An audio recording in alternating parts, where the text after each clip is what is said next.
and not get a massive reaction. And I think what we saw in Athens on Sunday with those, I mean, you know, anyone that's seen the TV pictures, they're incredible pictures. I mean, here is this ancient capital of Greece, you know, the country that invented democracy, and much of it going up in flames. And as far as I'm concerned, you ain't seen nothing yet, because these new proposals are so bad that you push people too far, they will respond and react. I would rather this didn't have to happen. I would rather we had proper democratic solutions, but I'm afraid the bad guys have possibly just got too much power now for anything other than some massive social upheaval bringing it down. Well, everybody uses Hitler as an analogy, but you've got to use it if it fits. You talked about Europe militarily trying to take over Russia and England, Britain, and, you know, Hitler turning east like Napoleon. Now these bureaucrats have that same megalomania, power-mad hubris, and they're going wild. And they're telling Greece, we're going to take even private pension funds. They're now announcing that here, take part of them. They're telling Portugal that. Now your own pension fund is supposedly welfare, while saying, you know, you have to live under austerity, but then the governments themselves are stealing trillions of dollars to give it to their friends. They're the ones that are really on corporate welfare. And so it's just all coming to a head. And you mentioned that you met with a member of the Greek government. And tell folks that story. Yeah, well, let me tell you this story. Last week, I was in Brussels, and I got a request from a guy, could he come and see me? An elderly man in his middle-late 70s with a very distinguished career behind him.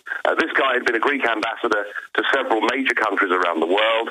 He'd even, on behalf of the Greek government, negotiated back in the early 1980s, Greece's membership of the European community. So I'm talking about somebody here who is a real establishment figure in Greece, and a very charming and a very nice man in many ways.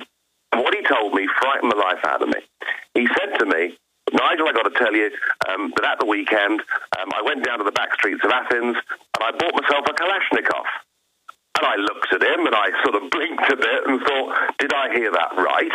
He said, yes. He said, I got to tell you that myself and my friends, those of us that are comparatively well off, we live on the outskirts of Athens. We live in big detached houses, and we're all going down, and for €100, buying Kalashnikovs, because we believe the time is close when we're going to have to defend our property. So desperate are the ordinary poor people for food and possession. And when you think about, you know, somebody of that social status who is so scared he's buying a Kalashnikov to defend his family, you realize that we've actually got in some of these countries, we are on the edge. We are literally on the edge of a total breakdown in society. And, you know, I'm sure there are some big banks and big industrialists who perhaps are rubbing their hands and saying, well, the sooner Greece goes bankrupt, the better, because we can buy up the shipyards and buy up the islands and buy up the land. But the sheer price in human suffering, I don't think that, frankly, the world's normal, formal media is not giving the right level of attention to. Well, the globalists are going to have a lot of trouble ever getting away with this. I mean, that's the problem. They're committing such huge crimes. Look what they did in Argentina 12 years ago. They've done this over and over again. And the worst part is they then scapegoat capitalism and blame it when this is not capitalism doing this. This is bureaucratic crony insiders robbing everyone. Yeah, I mean, it's almost a new form of communism, isn't it, really? You know, if you think about it, it is the state and the big banks wanting to control absolutely everybody's lives. They couldn't give a damn about how much human suffering and misery they cause. They're stripping away the basic fundamentals of liberty, of democracy, of all the things that we in the West have held dear for years. And I have to say that for many, many years over here, I was a very lonely voice. But I tell you what, I'm hearing more voices now, and there are more people, even amongst the political class, who are now having the courage to stand up and say things. Amazing. Nigel Farage, one last segment with you. We'll be back with some other key questions straight ahead. Big Berkey water filters are in high demand. Storable foods are also... Final segment. I could talk to this guy for 10 hours. He's a hard guy to get on with. He was just meeting with the new appointed dictator of Italy right before he got on the show. But here he is with us, the Ron Paul of Britain and now of Europe. I mean, really emerging as the main focal point leader, along with UKIP, ukip.org, if folks want to get involved with a true group fighting for sovereignty against this global tyranny. We were talking during the break about him surviving a horrible freak plane crash that the pilot's still in really bad shape from, and how suspicious that was, but hopefully they won't have a second one, because then it'll really be obvious. We were talking about getting out of the euro, but you were pointing out during the break, it's designed as a fraud, and so it's like impossible to get out of unless people just wake up to the fraud. Yeah, I mean, these guys that set this European project up were very, very clever, very, very devious people, and they wrote the treaties in such a way that you were designed to get into the thing, but never, ever to be able to get out of the thing. It's rather like a lobster pot or a crab pot. There's a nice juicy bait, and you can get into the pot easily, but getting out's impossible.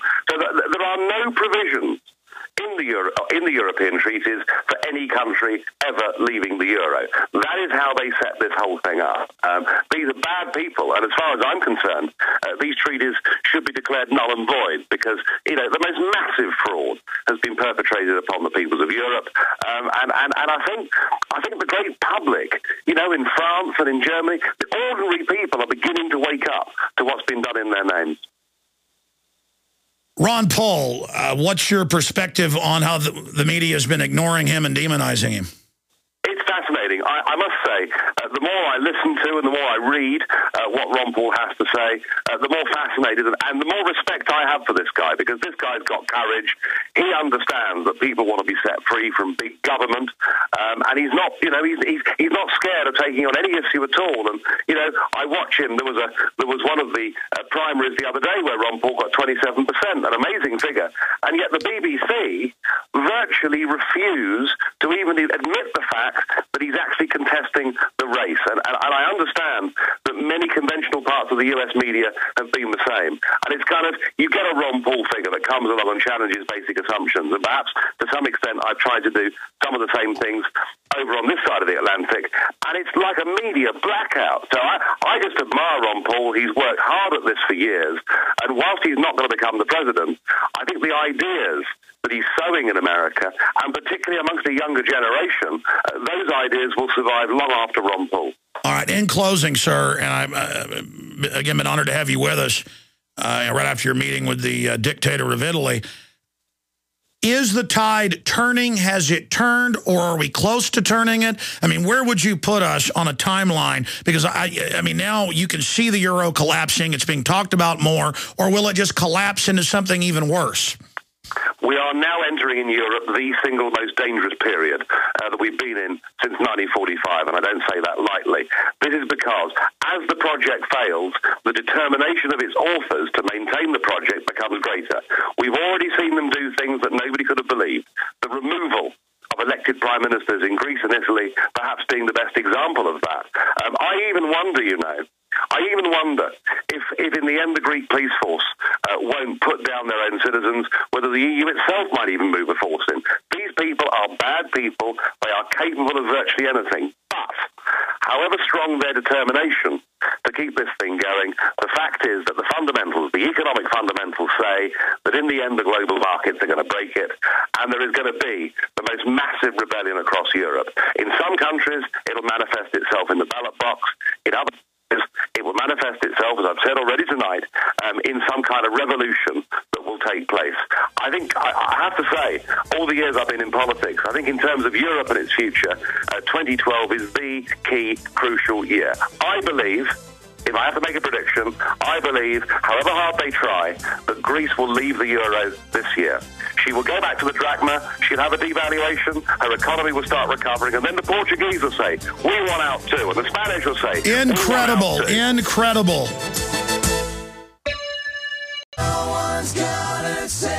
Okay, we've gone into overdrive with Nigel Farage, of course, a member of the European Union Parliament, the main leader of the UK Independence Party, and just an amazing individual who, if you haven't, the reason I'm a big fan, and I'm talking about big fan, like people are soccer fans or football fans, I'm a fan of people kicking globalists hind end. And they hate him when he gets up there to those sniveling slime bags like Rumpy. He's been censured or threatened with censure as well. But he was finishing up with his prediction. So recap that and finish up, sir.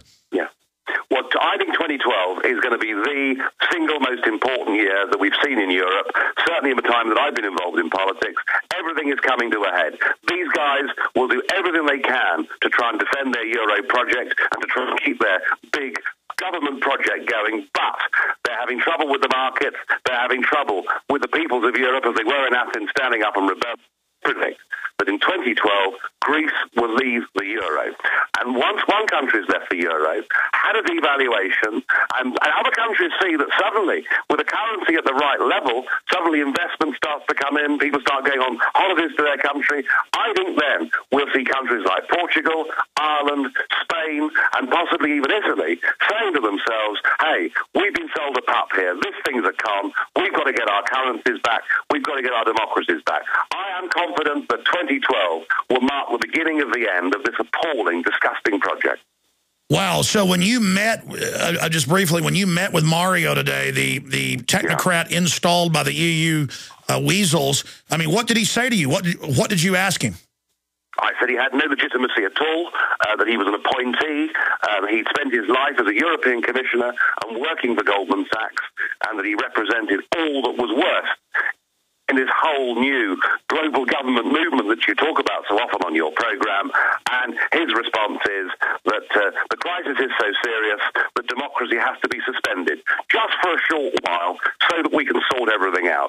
You know, we've seen, haven't we, in the past, countries that claim emergency powers. Hitler did it in Germany, suspended democracy because of an emergency and never ever gave it back. And I don't think these guys have any intention of giving democracy back and say, we the people have got to take it from them. It could be turbulent, it could be difficult, some of it could be unpleasant, but it's a fight we've got to fight. And I think we've got to remember that those that went before us, who actually created democracy, liberty, and freedom of the individual, these guys were actually prepared to go to war to fight to defend these things.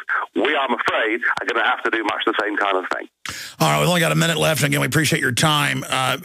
Was this on the floor? Was this videoed? Because I know they're admitting we're getting rid of freedom, but I mean, to have them publicly admitting it to you, or was this privately? No, this was privately, and it's always a combination here. You know, you get the chance on the floor to speak to these people, but sometimes meeting them in private is more interesting. And I had a very interesting meeting with Angela Merkel in November. I said, Chancellor Merkel, this isn't working. The German taxpayers are putting huge amounts of money in to bail out the banks through the Greek government. Wouldn't it be better for everybody to admit that the euro's a failure and to let Greece leave? She said, Mr. Farage, we can't do that, because if Greece leaves, all the others will leave. And if they all leave, the European project will fail, and then we'll just go back to being nation states from their own mouths. Unbelievable. And choice and sovereignty and honor, incredible. So is the arrogance a act like with Al Gore, or do you think they're still delusional? I mean, are you seeing a change in their spirit as they lose momentum? Interestingly, 6 months ago, there was a sort of feeling of blind panic over here. Everything was going wrong. They were terrified, and you could see the fear on their faces. I'm not seeing any fear at all now. It's as if perpetual crisis has become a new form of government, and they now realise that they can actually get away with almost anything. At least they think they can get away with anything. For a country the size of Italy, to have somebody like this man Monti appointed to take it over, and for that to have happened, they are completely out of control. Well, it's not the first time. They had Mussolini. Nigel Farage, thank you so much for the time. UKIP.org. God bless you. We'll talk to you soon. Thank you. All right, folks, there he goes. Amazing. Key info coming up. And then back tonight, 7 o'clock Central. Don't forget, I'm speaking in Dallas this weekend. Info at Infowars.com/events. You can still get tickets to that. All right, incredible.